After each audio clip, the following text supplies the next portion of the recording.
Garuda dirujak Australia, nama Sinteyong pun bergema di Allianz Stadium.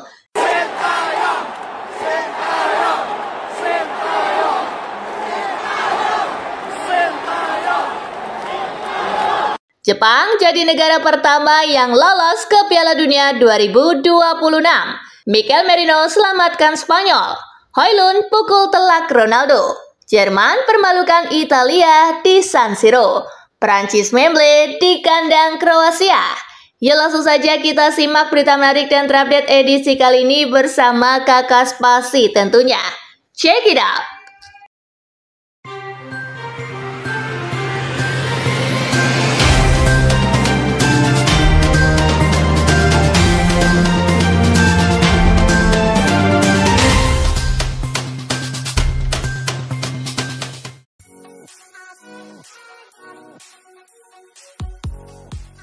Hasil Australia versus Indonesia, Garuda remuk 1-5. Timnas Indonesia menelan pil pahit di markas Australia. Jahit Sesces menyerah dengan skor mencolok 1-5. Indonesia tertinggal 0-3 di babak pertama. Gawang Martin Pas dirobek Martin Boyle di menit ke-18. Nissan Velupillai di menit ke-20. Dan Jackson Irvine di menit ke-24. Luka Indonesia makin membesar di babak kedua.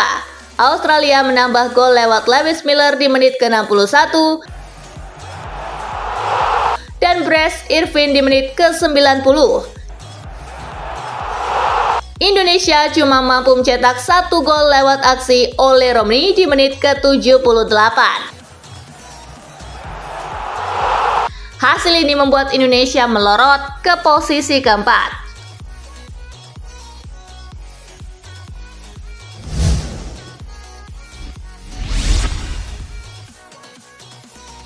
Jepang versus Bahrain menang 2-0 Samurai Biru ke Piala Dunia 2026. Jepang versus Bahrain berlangsung di Stadion Saitama. Tuan rumah berhasil menang 2-0 atas tamunya. 2 gol Jepang dicetak oleh Daichi Kamada di menit ke-66. Dan Takefusa Kubo di menit ke-87. Hasil ini membuat Jepang meraih tiket ke Piala Dunia 2026. Pasukan Haji Memoriyasu mengkoleksi 19 poin di puncak klasemen grup C.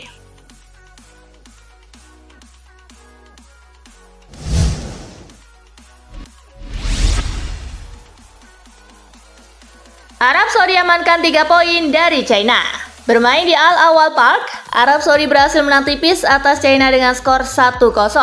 Gol tunggal tuan rumah dicetak oleh Salim Al-Dawsari di menit ke-50.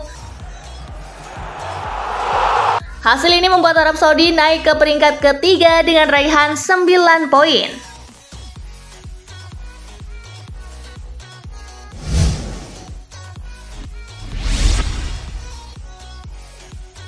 Total blunder Garuda.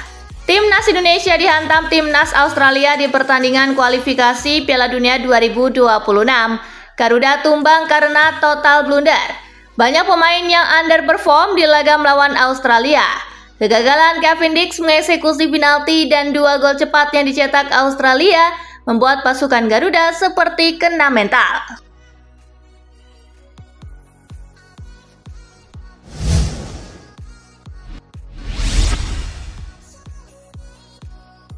Jepang jadi negara pertama yang lolos ke Piala Dunia 2026. Timnas Jepang berhasil mengunci tiket ke Piala Dunia 2026 setelah berhasil mengalahkan Bahrain. Samurai Biru pun menjadi negara pertama yang lolos selain tuan rumah.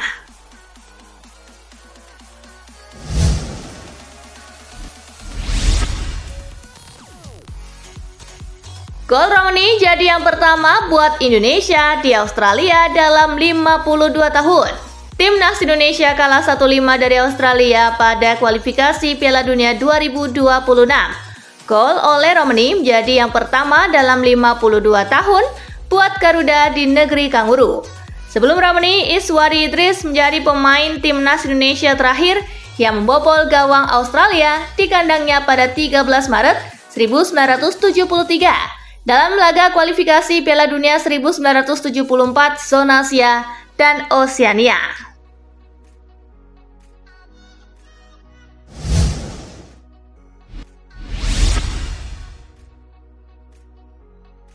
Nama Sinteyong bergema di Stadion kala Timnas Indonesia dirujak Australia. Nama mantan pelatih Timnas Indonesia Sinteyong bergema di Stadion Sydney kala JCS melawan Australia. Momen itu terjadi di menit-menit akhir pertandingan. Lebih tepatnya ketika Timnas Indonesia tertinggal dengan skor 1-5 dari Australia. Sinteyong! Sinteyong! Sinteyong! Italia versus Jerman, comeback di Mansaf, menang 2-1. Laga Italia versus Jerman di leg pertama perempat final UEFA Nations League digelar di San Siro. Italia sempat unggul cepat lewat gol Sandro Tonali pada menit ke-9. Jerman lantas bangkit pada paruh kedua. Gol dari Tins Klendins di menit ke-49. Dan Leon Goretzka di menit ke-71 membawa tim tamu berbalik unggul 2-1. Modal yang bagus untuk Jerman melakoni leg kedua. Pertandingan leg kedua akan digelar di Signal Iduna Park.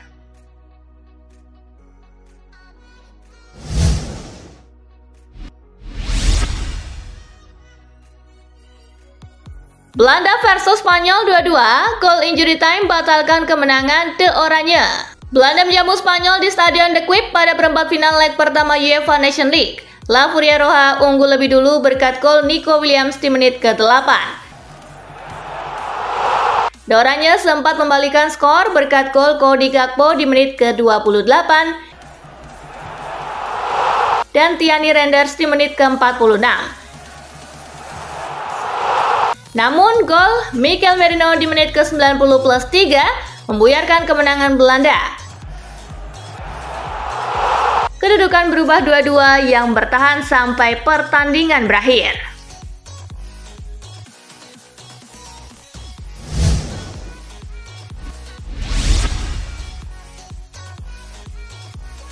Denmark versus Portugal, Ronaldo tak berkutik, Selecao tumbang 0-1.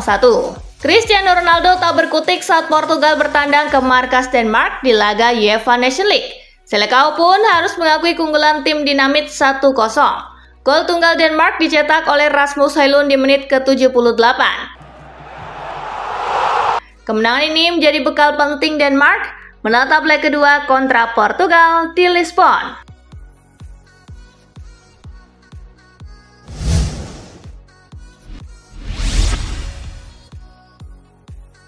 Kroasia versus Prancis, Modric CS kalahkan Les Blues 2-0. Kroasia berada satu kaki di semifinal UEFA Nations League. Kroasia sukses membenamkan Prancis 2-0 di perempat final leg pertama. Dua gol Kroasia dicetak oleh Ante Budimir di menit ke-26 dan Ivan Perisic di menit ke-45+1. Modal yang sayang bagus untuk Kroasia dalam menghadapi Prancis pada leg kedua di Stade de France.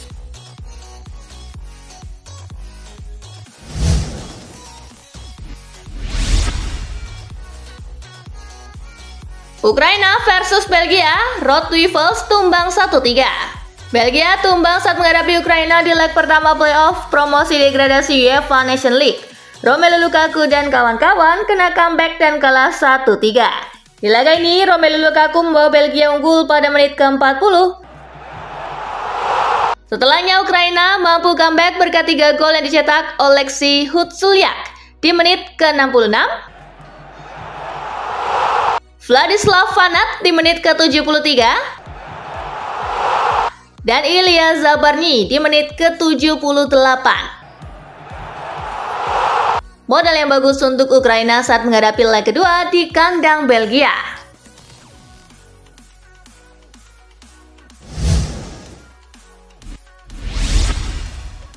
Hasil lengkap leg pertama playoff promosi degradasi UEFA Nations League 2025. Ada Armenia yang tumbang 0-3 dari Georgia, Bulgaria kalah 1-2 dari Irlandia, Turki menang 3-1 atas Hongaria, Yunani tumbang 0-1 dari Skotlandia.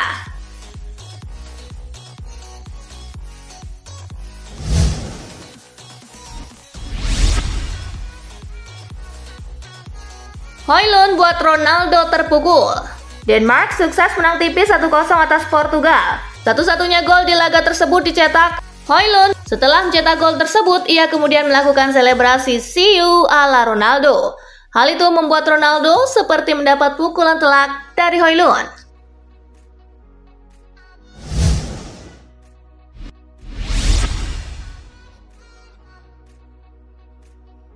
Greenwood lagi-lagi bermasalah dengan attitude. Mason Greenwood kini menghadapi masa depan yang tidak pasti di Marseille. Performanya yang mengesankan di awal musim mulai memudar, terutama setelah kritik terkait sikapnya muncul. De Zerbi mengungkapkan bahwa Greenwood harus menunjukkan lebih banyak usaha jika ingin tetap menjadi bagian dari tim inti. Meskipun mengalami masalah sikap, Greenwood tetap menjadi pencetak gol kedua terbanyak di Ligue 1 musim ini. Ini menunjukkan bahwa ia masih memiliki potensi besar untuk memberikan kontribusi bagi tim.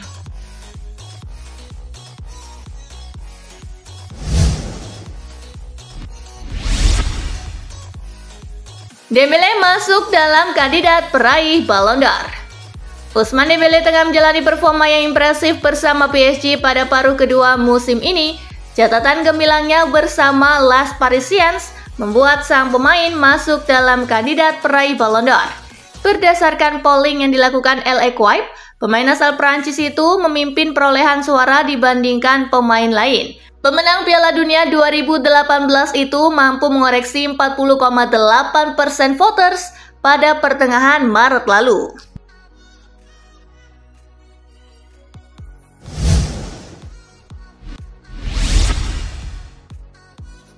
Chris Wood berambisi bawa Forest ke UCL sebelum pensiun. Striker Nottingham Forest Chris Wood mengisyaratkan keinginannya untuk mengakhiri karir di kampung halamannya, Selandia Baru. Namun sebelum itu ia masih memiliki banyak ambisi yang ingin dicapai di Eropa, termasuk membawa Forest ke Liga Champions dan mencetak 100 gol di Premier League. Target utamanya musim ini adalah mencapai 25 gol untuk Nottingham Forest. Saat ini ia telah mencetak 87 gol sepanjang karirnya di Premier League dan ingin menembus angka 100 gol.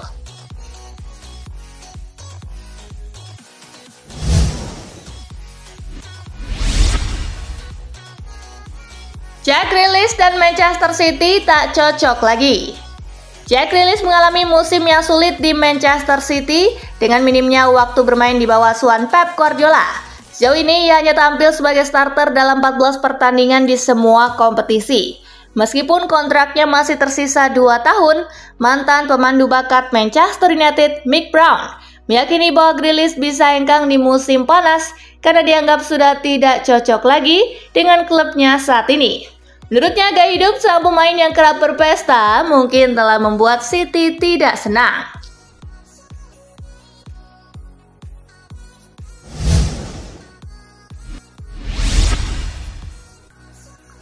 Jordan Pickford kejar rekor di timnas Inggris. Jordan Pickford semakin dekat dengan pencapaian besar dalam karir internasionalnya bersama timnas Inggris. Kiper Everton ini mengkoleksi 73 caps untuk The Three Lions, menyamai rekor legenda Inggris Gordon Banks. Jika terus dimainkan di laga-laga kualifikasi Piala Dunia mendatang, Jordan Pickford berpeluang melewati catatan Joe Hart dan David Seaman yang masing-masing mengoleksi 75 caps. Pickford menyoroti betapa pentingnya performa stabilnya di Everton dalam membantunya mencapai level tertinggi di pentas internasional.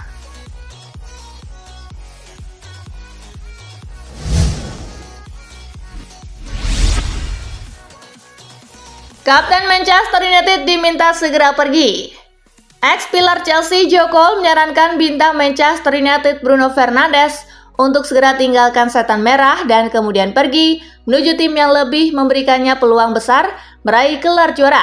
Menurutnya United kini sulit memenuhi ambisi Fernandes yang mungkin menginginkan trofi besar, baik Eropa maupun domestik.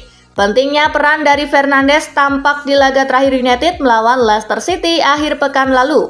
Pemain asal Portugal itu menyumbangkan 1 gol dan 2 assist untuk membawa kemenangan 3-0 United.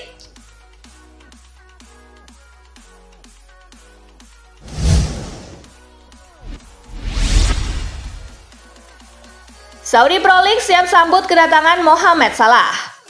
Mohamed Salah kini berada dalam posisi yang penuh ketidakpastian terkait masa depannya di Liverpool dengan kontraknya yang akan berakhir pada akhir musim ini. Saudi Pro League siap menyambut kedatangan Mohamed Salah dengan tangan terbuka jika striker Liverpool itu tertarik melanjutkan karir di Timur Tengah. Sejumlah tawaran menggiurkan dari klub-klub Arab Saudi sempat dilaporkan muncul, di mana beberapa klub siap mengeluarkan dana besar untuk memboyong pemain bintang ini.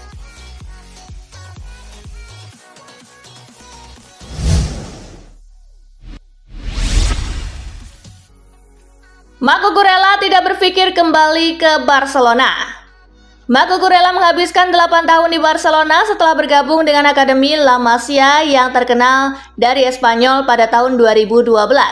Ia pindah ke Chelsea dengan transfer besar pada tahun 2022 dan telah berkembang pesat meskipun awalnya berjalan lambat. Pemain berusia 26 tahun itu mengakui bahwa meski ia masih mengikuti klub tersebut dengan seksama, ia belum berpikir untuk kembali ke klub masa kecilnya itu di masa depan.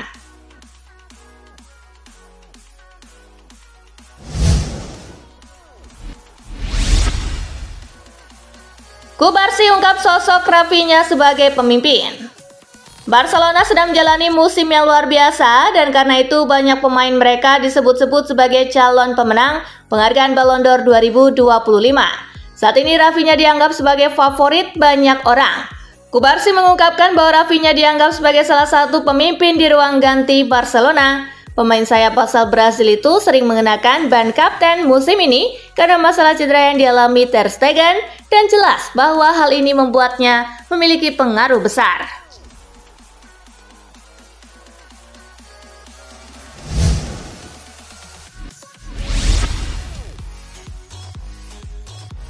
Nah itulah tadi guys, kumpulan berita menarik dan terupdate dari Kakak Spasi. Simak terus ya berita-berita terupdate lainnya dari Kakak Spasi yang pastinya akan Kakak update di Spasi Football News.